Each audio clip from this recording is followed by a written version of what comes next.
Maïva Ghenam était-elle en Algérie pendant cette longue absence? Elle répond enfin et Magali Berda est bloquée à Tel Aviv à cause des tensions dans la région.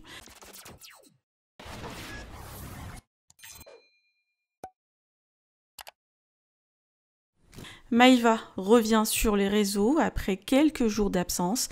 Plusieurs internautes ont pensé qu'elle était en Algérie après avoir obtenu son visa, mais la jeune femme a expliqué qu'elle était toujours à Marseille et qu'elle s'occupait tout simplement de Salia, qui était très malade. Pour l'Algérie, elle préfère y aller un peu plus tard, le temps que la polémique se calme, mais elle ne s'est toujours pas prononcée sur l'obtention de son visa. Par ailleurs, Magali Berda et son mari Stéphane Tebboul se sont rendus en Israël pour une occasion spéciale, mais sont actuellement bloqués sur place à cause des annulations de vols et les tensions dans la région. Compte tenu de l'état d'urgence, plusieurs mesures de sécurité ont été mises en œuvre. Pour le moment, il reste bloqué dans un appartement sécurisé en attendant que la situation se débloque.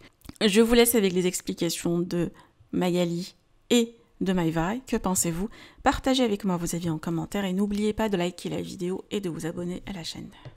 Je vais aller au Hammam avec Saliha. Là, comme on a été absente, vous pensez tous qu'on a été en Algérie. Pas du tout, les filles. Saliha était très malade, mais vraiment, j'ai très peur pour elle. Et moi, j'étais très fatiguée. Et pour le moment, l'Algérie, j'irai un jour, hein, les filles, Inch'Allah, mais pour le moment, c'est pas dans mes projets, voilà, avec tout ce qui s'est passé et tout. Enfin, voilà. Là, je me prépare en deux spies. J'ai mis une trop belle tenue, une petite jupe évasée, avec un petit bout de vie. Et puis, voilà. Tu m'as envoyé tous plein de messages pour savoir si on va bien, ça va. Grâce à Dieu, tout va bien. Hein. Non, il y a eu des attaques, mais ils ont réussi à les intercepter. Je crois qu'ils ont lancé quasiment 6000 roquettes, un truc comme ça, bref. Et voilà, ils ont fermé les plages là, ils ont fermé tous les trucs, les piscines des hôtels, etc. Et non, l'aéroport il a réouvert, ça y est. Non, l'aéroport il a réouvert, mais bon, c'est un peu le bordel là, donc voilà.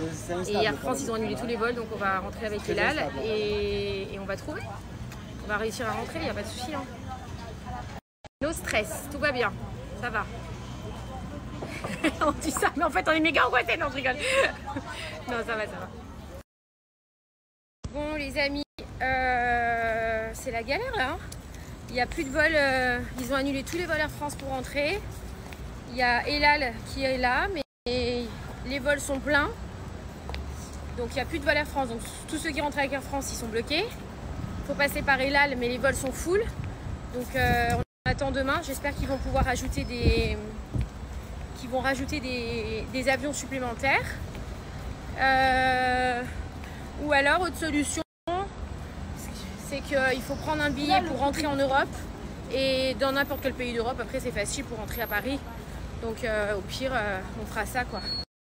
Voilà, on verra. Donc on verra demain. Là de toute façon, c'est dimanche, donc là on peut rien faire. On attend, on verra demain. Et on va trouver une solution. Bon les amis, je reçois une tonne de messages là. Comme c'est un peu compliqué là aujourd'hui, comme vous l'avez compris ici à Tel Aviv. Donc du coup, on est rentré à l'appartement et puis je lis tous vos messages. Et là, je vois qu'il y a énormément de messages. Il y a plein de messages avec des thèmes très différents.